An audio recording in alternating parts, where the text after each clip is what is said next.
Hello दोस्तों, नमस्कार। SMKC channel में मैं आप सभी लोगों का दिल से बहुत बहुत स्वागत करता हूं। अगर आपने पहली बार विजिट किया जरूर चैनल को सब्सक्राइब कर लेना, साथ में बेल आइकन को हिट करके ऑल जरूर सिलेक्ट कर लेना। उसी के साथ साथ एक और दूसरा चैनल है फ्री स्टॉक मार्केट क्लासेस, अगर आप चाहो तो इस चैनल को भी सब्सक्राइब कर सकते हो। यहाँ पे भी बेल आइकन को हिट करके ऑल जरूर सिलेक्ट करके रख लेना। इस चैनल का लिंक ऊपर आई बटन पे या फिर नीचे डिस्क्रिप्शन बॉक्स में मिल जाएगा। उसी के साथ साथ आज ही के दिन इसी चैनल के ऊपर एक जबरदस्त वीडियो यहाँ पे आ चुका है दोस्तों। मार्केट में जब भी गिरावट होती है, क्यों 99% लोग यहाँ पे लॉस में जाते हैं, क्या गलतियां कर लेते हैं, क्यों उनका पोर्टफोलियो डूब जाता है, तो इस वीडियो को देख लेना। 25,000 से भी ज़्यादा लोगों ने इस वीडियो को देखा है। इस वीडियो का लिंक मैं ऊपर आई बटन पे आप लोगों को दे रहा हूँ। तो चलिए दोस्तों, फिलहाल तो इस वीडियो को स्टार्ट कर लेते हैं। सो दोस्तों, अभी हम लोग आ चुके हैं बिल्कुल हमारे नॉर्मल स्क्रीन के ऊपर। एंड दोस्तों, यहाँ पे हम लोग बात करने वाले हैं यहाँ पे एक बहुत ही ज़्यादा रिक्वेस्टेड टॉपिक। कौन सा? रेलवे से जुड़े हुए कुछ कंपनीज है, आप सभी लोगों को यहाँ पे पता है। एंड रेलवे वाले जो स्टॉक्स है उनसे रिलेटेड यहाँ पे बहुत सारे लोगों की डिमांड थी, अलग अलग कंपनीज के नाम आ रहे थे, तो मैंने क्लब ही कर दिया एक ही वीडियो में। सारी चीज़ें मैं आप लोगों को यहाँ पे बताने वाला हूँ। प्लस अगर हम लोग देखा जाए दोस्तों, मैं अगेन आप लोगों को कहता हूँ कि इवन दो आपके पोर्टफोलियो में अगर कोई शेयर नहीं भी है, फिर भी बहुत सारी चीज़ें हम लोग को सीखने को मिल जाती है, राइट। जैसे कहते हैं ना कि दूसरों के एक्सपीरियंस से सीखना ही सबसे बड़ा स्मार्टनेस रहता है, तो वही चीज़ें हम लोग को देखने को और सुनने को यहाँ पे मिल जाएगी। तो चलिए एक एक स्टॉक को हम लोग देख लेते हैं। तो सबसे पहले शुरुआत करेंगे RVNL से रिलेटेड। यस, रेल विकास निगम लिमिटेड। आप सभी लोगों को याद है, हम लोगों ने इसको तो 19 रुपये 20 रुपये, आज भी वीडियोज़ है अवेलेबल, आप देख सकते हो यहाँ पे। मैं डायरेक्टली कोई रिकमेंडेशन नहीं देता हूँ। इनफैक्ट 19-20 रुपये पे था, फिर बहुत अच्छा खासा 20-22 पे गया, एंड फिर मार्केट में क्रैश आया कोविड का, और ये लिटरली 10 रुपये तक गया था। एग्जैक्टली 10 रुपये से इसने करवट बदली थी। सो यहाँ पे अप्स एंड डाउन्स तो मार्केट का पार्ट रहता है, इससे भी हम लोग को अंदाज़ा आ गया। हालांकि बहुत सारे लोगों ने जब ये 15-16 पे आ गया तभी बेच दिया, एंड बाद में जब अगर आप लोग अभी भी देखोगे इस कंपनी का दाम, तो 30 रुपया देखने को मिल रहा है। मतलब अच्छा खासा रिटर्न उनको वैसे भी मिलता सकता था, बट पेशेंस नहीं रख पाए एज यूजुअल, जो कि हर किसी का प्रॉब्लम देखने को मिल जाता है। सो आरवीएनएल देखा गया तो क्या खराब कंपनी? खराब तो है नहीं। सबसे बड़ा कॉन्फिडेंस की बात करें तो ये सरकारी कंपनी है, राइट। सरकारी कंपनी मतलब अगर आप इनमें शेयर होल्डिंग पैटर्न पे जाओगे, प्रमोटर के ऊपर क्लिक करोगे, तो आप देख सकते हो 78% शेयर किसके पास है? President of India. तो डेफिनेटली हम लोग यहाँ पे कह सकते हैं दोस्तों, ये एक सरकारी कंपनी है। नेक्स्ट अगर हम लोग यहाँ पे बात करेंगे दोस्तों, तो अभी तक का कंपनी का जो परफॉर्मेंस है एक साल में तो डाउन ही नजर आएगा। कितना है? लगभग 6.5-7% डाउन नजर आ रहा है। वही अगर हम लोग यहाँ पे इसका मैक्सिमम परफॉर्मेंस देखेंगे, जहाँ से शुरू है वहाँ से लेकर अभी तक 53% के रिटर्न्स दिए हैं। एंड निचले लेवल से अगर हम लोग बात करें तो मतलब 10 रुपये तक गया था, वहाँ से लेकर अभी भी अगर हम लोग देखेंगे तो अच्छे खासे 2 से 3 गुना पैसा बनते हुए देखने को मिला है। बट एग्जैक्टली बॉटम कोई फाइंड नहीं कर सकता, तो हम लोग इसको स्किप ही करेंगे। बट बताने का मकसद क्या है, जिन्होंने भी यहाँ पे इन्वेस्ट करके रखा हुआ था वो आज भी अच्छे खासे प्रॉफिट में ही देखने को यहाँ पे मिल रहे हैं। एंड एज यूजुअल यहाँ पे जब तेज़ी अच्छी खासी आई थी बीच में, स्टॉक आप देख सकते हैं, ये देखिए इस तरीके के तेज़ी दिखाते हैं, तो बहुत सारे लोग वहाँ पे तभी डायरेक्टली जंप कर लेते हैं। तो जंप अगर कर भी लिया है, राइट, तो जैसे मैंने कहा कि होल्ड तो करना पड़ेगा, राइट। बिना होल्ड करे तो कुछ होता है नहीं। एंड कंपनी का अगर हम लोग मैक्सिमम बात करें तो 44.80 मतलब लगभग 45 रुपये तक ये कंपनी ने अपना हाई को भी यहाँ पे टच किया था। सो डेफिनेटली हम लोग कह सकते हैं छोटे प्राइस के हिसाब से, मैं अमाउंट के हिसाब से बात कर रहा हूँ, 20-30 रुपये में अगर कोई डिसेंट स्टॉक है तो आरवीएनएल हम लोग को विथ प्रूफ भी यहाँ पे देखने को मिला। मतलब पास्ट में भी कंपनी ने अच्छा परफॉर्मेंस दिखा है, कंपनी के नंबर्स भी अच्छे खासे देखने को मिले थे, तो इसके हिसाब से जरूर आप कंटिन्यू यहाँ पे कर सकते, कोई वैसे तो दिक्कत वाली बात है नहीं। पर जैसे मैं हमेशा कहता हूँ कि यहाँ पे बहुत बड़ी पूंजी लगाने के लिए कंपनी ने कंसिस्टेंटली अच्छा परफॉर्मेंस दिखाना बनता है। अभी तक अगर हम लोग बात करें, कंपनी ने अच्छा ही परफॉर्मेंस दिखा है। फिलहाल मार्केट में प्रेशर है तो इसके चलते ये भी नीचे यहाँ पे आया है। सो आरवीएनएल देखा गया तो कंपनी अच्छी है, अगर आपके पास है मैं तो चाहूंगा कि आप चाहो तो यहाँ पे कंटिन्यू भी कर सकते हैं, but final decision as usual आप ही के ऊपर छोड़ना पसंद करूंगा। नेक्स्ट बात करेंगे तो आप देख सकते हैं प्रमोटर 78% से भी ऊपर है, मतलब 75% से ऊपर है। तो डेफिनेटली कभी ना कभी यहाँ पे शेयर होल्डिंग पैटर्न को मेंटेन करने के लिए सरकार को थोड़ा बहुत हिस्सा बेचना भी पड़ सकता है। नेक्स्ट अगर हम लोग बात करेंगे दोस्तों, सबसे ज़्यादा परेशान करने वाला कंपनी IRFC। यस, IRFC की बात करें, जब ये आया था बहुत ही छोटे पैमाने के ऊपर इसका प्राइस के साथ इसने यहाँ पे शुरुआत की थी, एंड मतलब 25-26 रुपये के आसपास। एंड आप लोगों को पता है कि बहुत सारे लोगों को पसंद आता है जब कंपनी का प्राइस छोटा है, तो रिटेल इन्वेस्टर इसमें बहुत हम लोग को ज़्यादा देखने को मिल रहे हैं।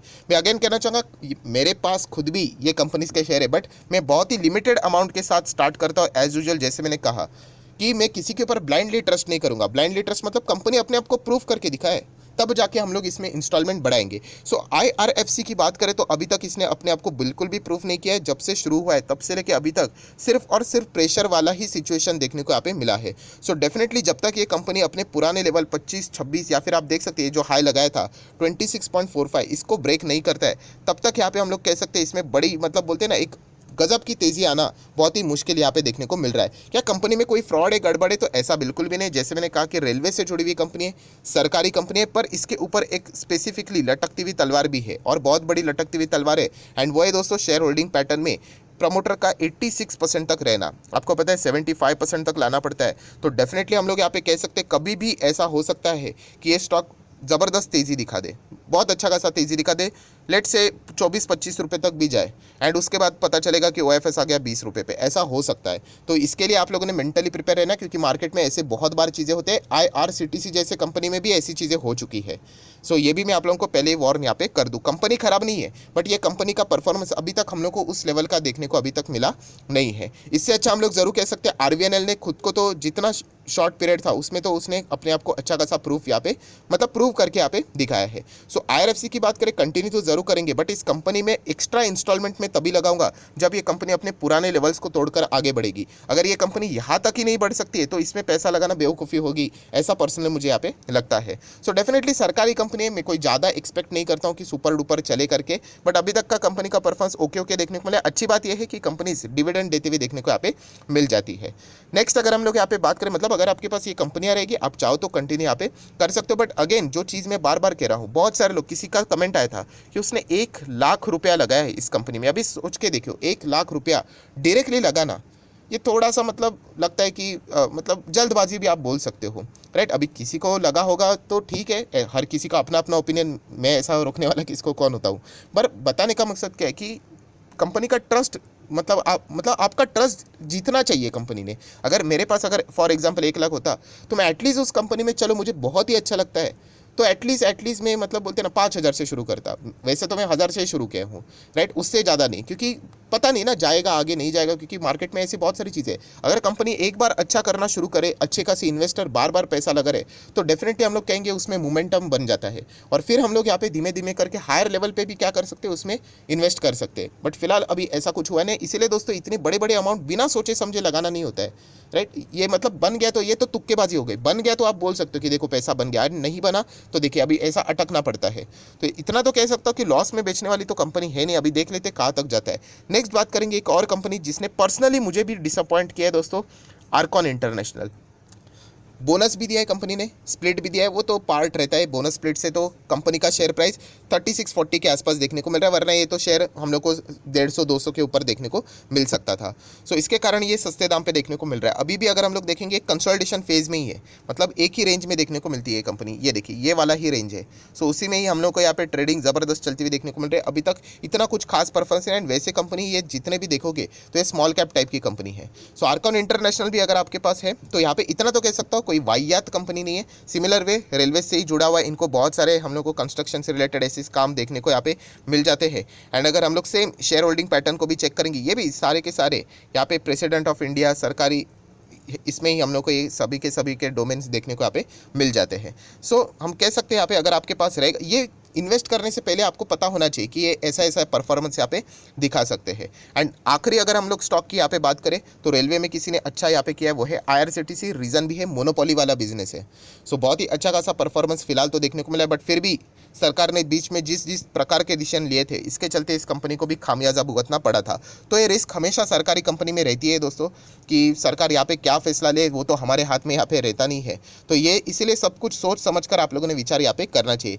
कंपनीज के अगर मैं बात करूँ, बिजनेस में कोई गड़बड़ी नहीं है, कोई धोखेबाजी नहीं है, राइट, ये आप लोगों को यहाँ पे समझ में यहाँ पे आना चाहिए। बट जैसे मैंने कहा कि फिलहाल का जब भी माहौल ऐसा बेरिश टाइप बन जाता है, अच्छे स्टॉक हम लोग को सस्ते दाम में मिल जाते हैं, 30%, कोई 40%। तो ऐसे वक्त इन कंपनीज में पैसा आना और भी ज़्यादा मुश्किल यहाँ पे हो जाता है, राइट। नेक्स्ट अगर हम लोग यहाँ पे बात करें मतलब IRCTC के हिसाब से, तो IRCTC ने तो अच्छा ही किया है। एक साल में आप देख सकते हैं अभी भी 43% के रिटर्न्स तो देखने को मिल रहे हैं। सो जिन्होंने अच्छा खासा पहले पैसा लगाया होगा वो गिरावट के चलते कभी ना कभी तो निकल गए होंगे। बहुत ही मतलब वो लोग रहेंगे जिन्होंने बहुत ही पहले यहाँ पे इन्वेस्ट किया होगा, क्योंकि उनको पता है कि इस तरीके की चीज़ें देखने को मिल जाती है। तो पेशेंस तो दिखाना पड़ेगा अच्छे कंपनी में, एंड ये 47,000 करोड़ का मार्केट कैप लेकर चलने वाली कंपनी है। सो IRCTC देखा गया तो रेलवे में एक ही ये मुझे डिसेंट स्टॉक लगता है, डिसेंट मतलब रिटर्न्स के हिसाब से देखा गया। उसके बाद तो मतलब मैं आपको सीक्वेंस भी बताना चाहूँगा, IRCTC, देन उसके बाद RVNL, क्योंकि RVNL ने थोड़ा बहुत तो प्रूव किया है, 50-60% कुछ तो रिटर्न दिखाए हैं। देन अगर हम देखना है तो आर्कॉन, एंड लास्ट अगर हम लोग यहाँ पे बात करेंगे तो IRFC। इसका अर्थ ये नहीं IRFC खराब है करके, बट अभी तक इस कंपनी ने तो कुछ भी प्रूव नहीं किया है। सो एटलीस्ट इन कंपनीज में जिन्होंने अपने आप को प्रूव किया है, देखिए मैंने जो सीक्वेंस भी आप लोगों के सामने रखा है वो भी कौन सा इसके हिसाब से दिखाया है कि जिसने अपने आप को प्रूव किया है, अच्छा परफॉर्मेंस दिखाया है, कंसिस्टेंसी के साथ नंबर्स दिखाए हैं, इंस्टीट्यूशंस भी वहाँ पे बाइंग करने आए हैं, उसके हिसाब से बताया, इसलिए IRCTC नंबर 1 पे है। देन RVNL ने भी परफॉर्मेंस दिखाया है, then Arcon and then IRFC। तो ये सीक्वेंस के साथ आप लोग जरूर इसको भी यहाँ पे स्टडी कर सकते हो। IRCTC में वैसे तो कोई मतलब मैंडेटरी शेयर होल्डिंग पैटर्न को मेंटेन करने वाला इशू है नहीं, 67 है, बट फिर भी कभी भी OFS आ सकता है। वो तो मतलब OFS आप कभी भी ला सकते हो, प्रमोटर को अगर अपना स्टेक बेचना है तो ऐसा कोई कंपल्शन नहीं है कि 75 के प्लस रहेगा तभी वो OFS लेके आएंगे, वो कभी भी लेके आ सकते हैं, 50 पे भी लेके आ सकते हैं, राइट। उनको फंड जुटाना है तो वो यहाँ पे इस तकनीक का इस्तेमाल कर सकते हैं। सो बेसिकली इन सभी कंपनी से रिलेटेड बातचीत यहाँ पे हो चुकी है। बस इतना ही कहना चाहूँगा कि जितने भी रेलवे वाले जो स्टॉक्स है ये कोई खराब स्टॉक्स नहीं है यहाँ पे, बट इतना आप लोगों को समझ में आना चाहिए ये सरकारी कंपनीज है, और सरकारी कंपनी में ये रिस्क हमेशा रहती है। अभी हिंदुस्तान एरोनॉटिकल्स लिमिटेड HAL की मैं बात कर रहा हूँ, वो भी कमाल की कंपनी है, बट वो भी सरकारी कंपनी, इसलिए बहुत सारे लोग डरते हैं वहाँ पे इन्वेस्ट करने के लिए। तो ये बात आप लोगों को पता यहाँ पे होनी चाहिए। एंड जैसे मैंने आप लोगों को बताया कि स्टेप बाय स्टेप आगे बढ़ना कितना इंपॉर्टेंट होता है, ना कि लमसम पूरा पैसा लगा दिया। लमसम पैसा लगा देंगे तो मतलब बोलते हैं ना, हमारा वो एडवांटेज हम लोग खो लेते हैं कि अगर वो नीचे आए तो हम लोग उसका एवरेज करें, राइट। तो ये चीज़ें हम लोगों ने यहाँ पे सीखनी होती है। इवन दो ये जो बातें मैंने आपको बताई है ये सिर्फ यहाँ पे नहीं लागू होगी, वो हर किसी स्टॉक में और सेक्टर में लागू हो जाती है। सो अगर आपको कोई भी स्टॉक अगर अच्छा भी लगता है, वहाँ पे रिस्क भी रहता है, तो मिनिमम अमाउंट के साथ हमेशा शुरू करना होता है, राइट। उसके बाद अगर वो अच्छा कर ही रहा है कंसिस्टेंसी के साथ, फिर हमारी भी कंसिस्टेंसी बढ़ जाएगी उसमें इन्वेस्ट करने के हिसाब से। इस तरीके से अगर आप आगे बढ़ोगे तो बहुत ही अच्छा खासा रिटर्न्स आप लोगों को यहाँ पे जरूर मिलेंगे। सो आशा करता हूँ जितने भी इंपॉर्टेंट पॉइंट्स थे वो सारे मैंने कवर कर लिए। वीडियो अच्छा लगे तो चाहो तो लाइक एंड शेयर भी कर सकते हो। So that's it, thank you very much दोस्तों, we will be meeting our next video. तब तक के लिए बाय बाय।